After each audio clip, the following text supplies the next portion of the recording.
something as old as the Nothing Phone 1 is still very fun to use in 2025. And I got to make a video talking about this because it is coming up on its 3rd birthday, as this device was released on July 16, 2022. So we're just coming up to its 3rd anniversary. But before I get into all of it and my thoughts, first off, if you guys could just do me a solid, really smash the like button. That does help out quite a bit. And if you're new to the channel and you like the video, hey, do me a solid too, as well as hitting the bell notification so you don't miss when I upload a video or when I go live. Would truly appreciate that. Thank you so much for taking the time to do that.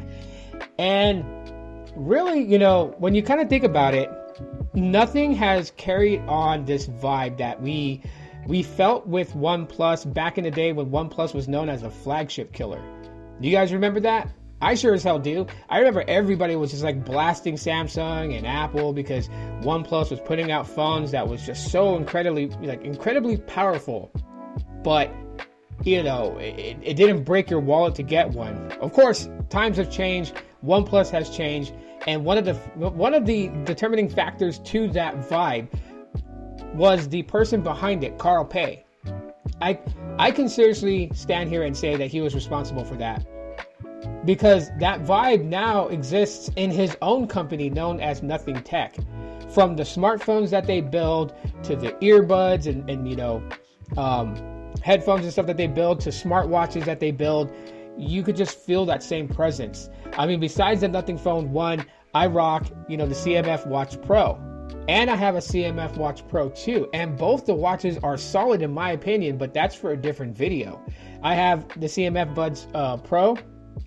Solid, nice bass, punchy sound. Of course, that's for another video. But you guys are getting my point.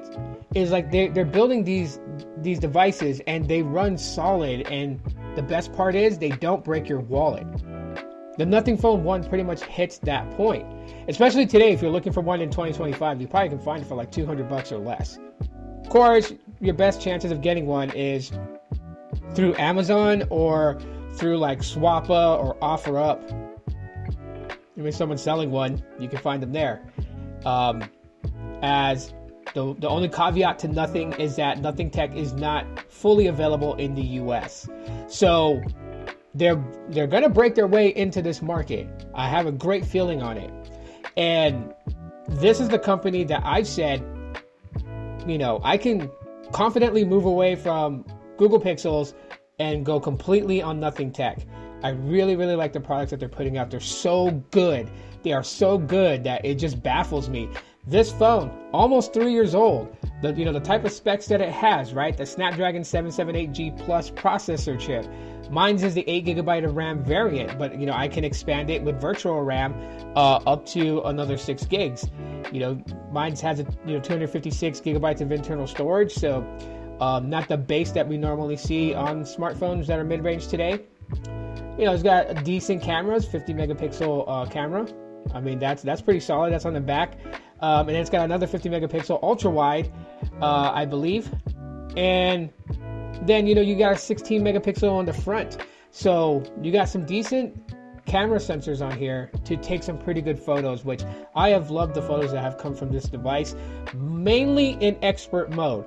That's one of the big reasons that I use my Nothing Phone 1, because it's got basically a pro mode, and it allows me to mess around with the settings to achieve the type of shot I'm wanting to get with my photography. Now, aside from that, the audios are pretty decent. I mean, it's not a squawk box. I'll tell people that. So you don't have to worry about the audios for that when it comes to the Nothing Phone 1. But, it's got nice sounding speakers. They're quite loud. So when you're consuming media, you'll definitely hear what you're listening to and watching. And then, of course, the connectivity. I use Google Fi, so I don't have a problem with using the Nothing Phone 1, because the Nothing phones, from the Phone 1 to Phone 2 and their A-series devices, they run pretty well on T-Mobile and T-Mobile MVNOs. If you're using Verizon, it's not going to do you any good. And AT&T, it kind of works on AT&T from what I've used it on, but it's only been LTE. It's never picked up on its 5G, so, and go figure on that. When it breaks into the US, I feel like that's where things are really going to change for Nothing phones. And I'm hoping it's sometime soon, because, people like to use Verizon, like to use T-Mobile. I feel like you guys are missing out when it comes to this phone. You guys are missing out on all the goodness that it's able to offer. And so hopefully soon they break into the US market. But at the end of the day, to me, it's a very good phone. It is one I still recommend, and I really, really enjoy using it.